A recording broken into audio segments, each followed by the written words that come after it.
বা ভুয়া মিডিয়া, হলুদ সাংবাদিক অথবা ইউটিউবার এদের মাধ্যমে যে তথ্যগুলো পাই সেগুলো বেস করি আমরা সিদ্ধান্ত নিচ্ছি বা আমরা কথা বলতেছি। বাস্তবে কোনো গভর্নমেন্টের প্রজ্ঞাপন বা গভর্নমেন্টের কাছ থেকে কোনো প্রেস রিলিজ অথবা তাদের কারো স্টেটমেন্ট এরকম কিন্তু আমরা পাইনি। সেক্ষেত্রে দুই তিনটা পত্রিকা আছে সারাদিন খালি কসলাইতেই থাকে, এই যুগান্তর একটা, ডেইলি ক্যাম্পাস একটা, এই মালেক বাহিনী, অমুক বাহিনী, সমুক বাহিনী, এরা খালি কসলাই দিয়েছে আলহামদুলিল্লাহ ইল্লাল্লাহ নানান কথাবার্তা বলতেছে, কিন্তু বাস্তবে আমরা কিন্তু জানি না। তারপরও আমরা যেটা ওনাদের এই মিডিয়ার তথ্য বেস করি আমরা আলোচনা করতেছি।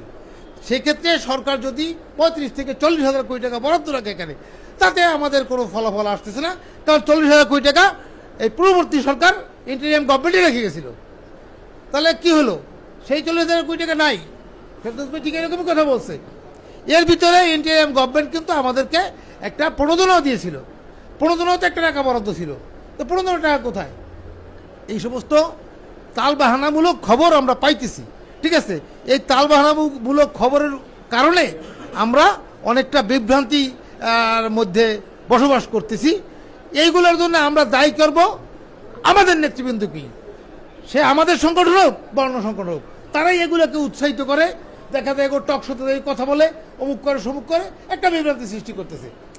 আমার এখানে সরকারের উদ্দেশ্যে একটা কথা, যে এই সমস্ত তালবাহানা করে কোনো লাভ হবে না। আপনারা দ্বিতীয় যমুনা করবেন, আপনারা দ্বিতীয় পদ্মা করবেন, এইরকম প্রকল্প আজকে হাতে নিছেন। আপনারা 100 প্রকার কারের ব্যবস্থা হাতে নিছেন, শর্ট পরে খালি কর্মচারী টাকার বেলায়। কর্মচারী তো কেউ টাকা চায় না, যে টাকা ইউনিট সরকার রেখে গেছে আপনি সেই সাথে আপনি হিসাব করেন ডক্টর ইউনুসের রক্ষিত টাকা, মানে বরাদ্দকৃত টাকা এবং 15 টাকা প্লাস আপনারা এই বাজারে কিছু বরাদ্দ করলে আপনি শতভাগ বাস্তবায়ন করতে পারেন। কোনো আলাপ করেন না, কিছু করেন না। ওই 2 দিন পর দেওবুরে কিছু মালটাল দিয়া, একটা বিদেশি ট্যুর দিয়া ওনার করা যায় না, পে স্কেল দেওয়া যাবে না। এই সমস্ত দেওবুরে মার্কার কোনো কথায় কাজ হবে না, কারণ কর্মচারীরা দেওয়ালে পিঠ থেকে গেছে, ক্ষুধার জ্বালা তারা অস্থির হয়ে গেছে। এটা হলো আমার সরকারের উদ্দেশ্যে বক্তব্য।